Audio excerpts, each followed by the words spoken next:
Waste of the week, more than $600 million handed out in COVID aid to ineligible nonprofits, and Amtrak executives get more than $2 million in bonuses funded by U.S. taxpayer dollars.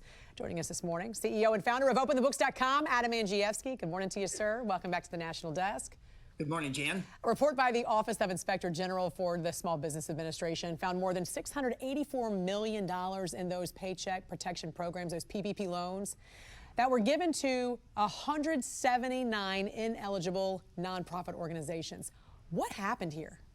So in total, $35 billion flowed to nonprofits across the United States. Now, Jan, there were rules in place. You had to have less than 500 employees to be eligible for the first round of these paycheck protection loans. The program was designed to give mom and pop businesses on Main Street a leg up during the economic shutdown when their businesses were closed down.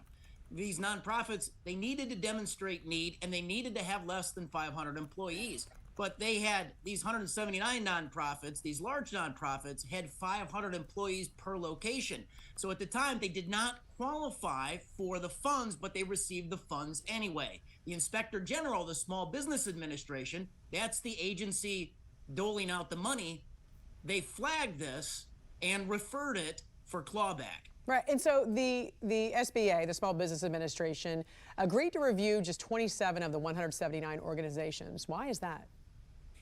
Yeah, well, you know, so a year after the initial round one was passed, during the American Rescue Act, more PPP money was in place, and Congress changed the rules that you could have 500 employees per location. So the SBA is unwilling, this is a political decision, to go back and claw back the dollars from the 152 nonprofits after the rules change. Now, here's what needs to happen in terms of reform. The Office of Inspector General is independent at the SBA. They can launch their own investigations. They even have subpoena power. They can build the cases, and then they can refer those cases to the Department of Justice. I think that's what needs to happen in this case. Let's talk Amtrak for a second, because as we know, ridership revenue dropped in 2021, yet its highest paid executives collected bonuses on top of their regular pay, totaling $2.4 million. Amtrak, the reason why we're talking about this is because it's funded through our taxpayer dollars as well as rider revenue. So if ridership and revenue have dropped, how can Amtrak not only justify these bonuses, but how can they afford them? Well, they can't afford them. In their latest budgets, they admit in perpetuity, forever. They're going to lose $1 billion a year, Jan. Okay, let's talk about the revenues that you mentioned. In 2019, Amtrak had $2.3 billion of revenue. In 2021, that fell by $1 billion to $1.3 billion.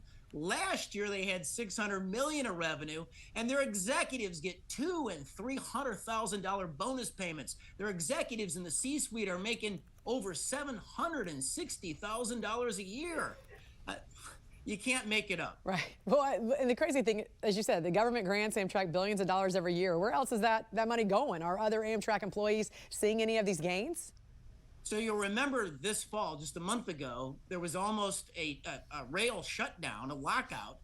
Amtrak employees did get a 24% pay increase. Dan, look, everybody's winning except the taxpayer, the Amtrak employees, the Amtrak C-suite. Congress during COVID bailed out Amtrak for $3.7 billion. Then in the infrastructure bill, Amtrak got their largest investment ever since the founding of Amtrak in 1971. Incredibly, Amtrak got $66 billion out of that infrastructure bill. And so, look, the dollars are flowing to Amtrak.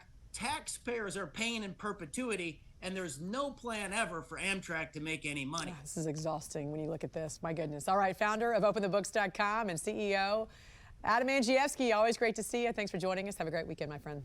Thank you, Jan.